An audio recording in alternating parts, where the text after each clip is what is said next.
Hello everyone, unfolding literature চ্যানেলে তোমাদের সকলকে স্বাগত জানাই।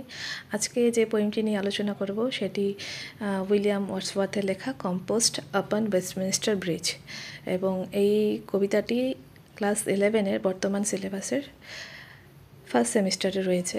তো আশা করি কবিতাটি সম্পূর্ণ বাংলায় লাইন বাই লাইন অ্যানালাইসিস করব এবং তোমাদের ভীষণ উপকারে আসবে। কবিতাটি শুরু করার আগে উইলিয়াম ওয়ার্ডসওয়ার্থ সম্পর্কে একটুখানি জেনে নেওয়া উচিত। তো ওনার সময়কাল তোমরা দেখতেই পাচ্ছ, 1770 সালে ওনার জন্ম এবং 1850 সালে তার প্রয়াণ ঘটে। এবং উনি ইংল্যান্ডের ককারমাউথ কাম্বারল্যান্ড নামক একটি জায়গা, ককারমাউথ নামে একটি ভিলেজে জন্মগ্রহণ করেন। তার ওয়াইফের নাম ছিল ম্যারি হাচিনসন। বিভিন্ন কবিতায় তার উল্লেখ পাওয়া যায়। ডরোথি ওয়ার্ডসওয়ার্থ ছিল তার সিস্টার।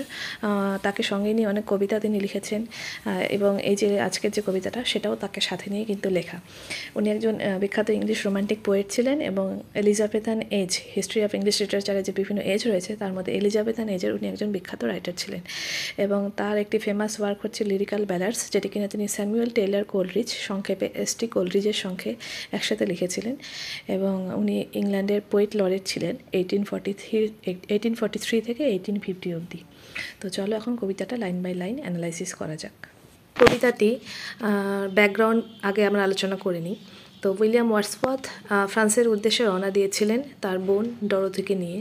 তখন যাওয়ার পথে লন্ডনের উপর দিয়ে যাওয়ার কথা। তো সেই সময় যে লন্ডনের উপর পাশ দিয়ে যে নদীটি বয়ে গেছে, থেমস নদী, সেই নদীর ব্রিজের ওপর দিয়ে যখন তিনি যাচ্ছিলেন, সেই ব্রিজটির নাম হচ্ছে ওয়েস্টমিনিস্টার ব্রিজ। তখন দূর থেকে যে লন্ডনের যে ছবিটি দেখেছিলেন ভোরবেলায় বা একদম সকালবেলায় যে ছবিটি তিনি দেখেছিলেন, সেটা দেখে এতটাই মুগ্ধ হয়েছিলেন যে তিনি তৎক্ষণাৎ সেটা নিয়ে একটু কবিতাটি লিখেছিলেন। এবং চলো এবার শুরু করছি। Earth has not anything to show more fair, dull would he be of soul who could pass by। বলছে পৃথিবীর কাছে এর থেকে বেশি সৌন্দর্য দেখানোর মতন বোধহয় আর অন্য কিছুই নেই। আর যে এই সৌন্দর্যটাকে মানে ইগনোর করে চলে যাবে, সে হয়তো একদমই নির্বোধ। এই যে বলেছে dull would he be of soul who could pass by, মানে সে একেবারেই হয়তো নির্বোধ যে এই এত সুন্দর দৃশ্যটাকে ইগনোর করে চলে যেতে পারে। A sight so touching in its majesty, এই যে সুন্দর একটা দৃশ্য সকালবেলায় ভোরবেলায় দেখতে পাচ্ছি, এটা একদমই মানে মনোমুগ্ধকর, এটা একদম হৃদয়স্পর্শী একটা সৌন্দর্য। দ্য সিটি নাও ডথ, এখানে ডথ হচ্ছে একটা পুরনো ইংরেজি, মানে ওল্ড ইংলিশ। ডথ এখন এটাকে বলা হয় ডাজ, DOES। তো this city now does like a garment wear the beauty of the morning.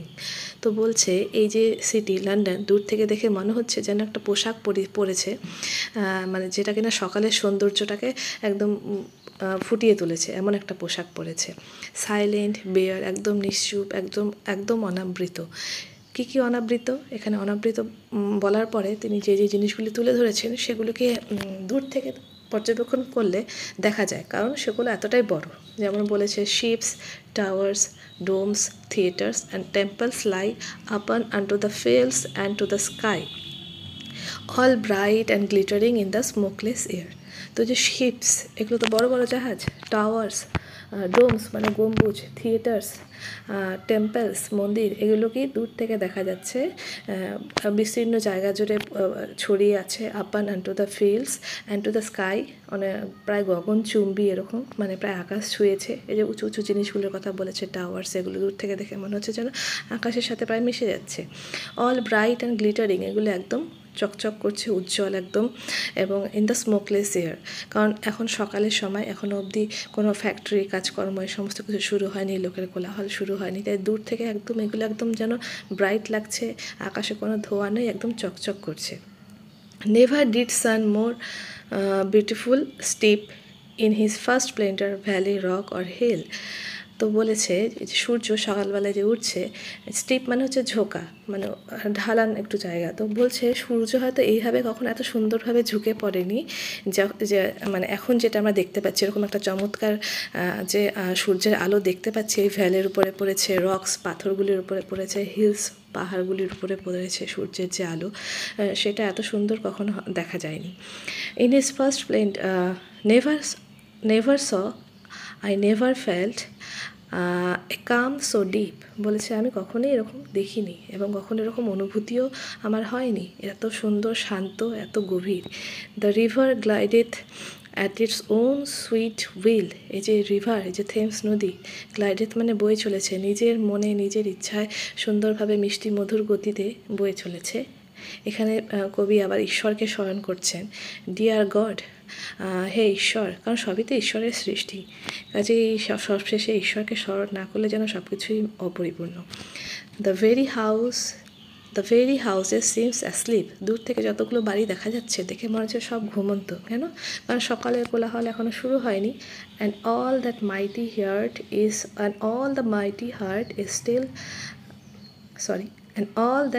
Heart is lying still.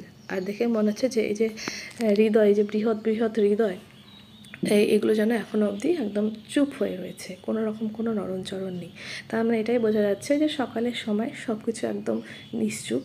সেই সকালের যে এরকম সুন্দর নিশ্চুপ একটা শহর, তার যে সৌন্দর্য, আকাশে কোনো ধোঁয়া নেই, সূর্যের আলো সেই শহরের বড় বড় স্থাপত্যগুলির উপরে এসে পড়ছে, এই ওয়েস্টমিনিস্টার ব্রিজের ওপর থেকে ওয়ার্ডসওয়ার্থ সেগুলো দেখে একদম মুগ্ধ হয়ে যাচ্ছে। এত সুন্দর দৃশ্য হয়তো এর আগে কখনো দেখা যায়নি, বা পৃথিবীর বুকে হয়তো এত সুন্দর দৃশ্য আর কোথাও নেই। তো কবি এখানে এভাবেই ওয়েস্টমিনিস্টার ব্রিজের ওপর থেকে লন্ডনের সৌন্দর্যটাকে তুলে ধরেছেন। তো ভিডিওটি ভালো লাগলে অবশ্যই লাইক অ্যান্ড সাবস্ক্রাইব করবে, এবং এরকম ভিডিও যদি ভবিষ্যতে আরও পেতে চাও তো অবশ্যই চ্যানেলটি ফলো করবে। Thank you so much.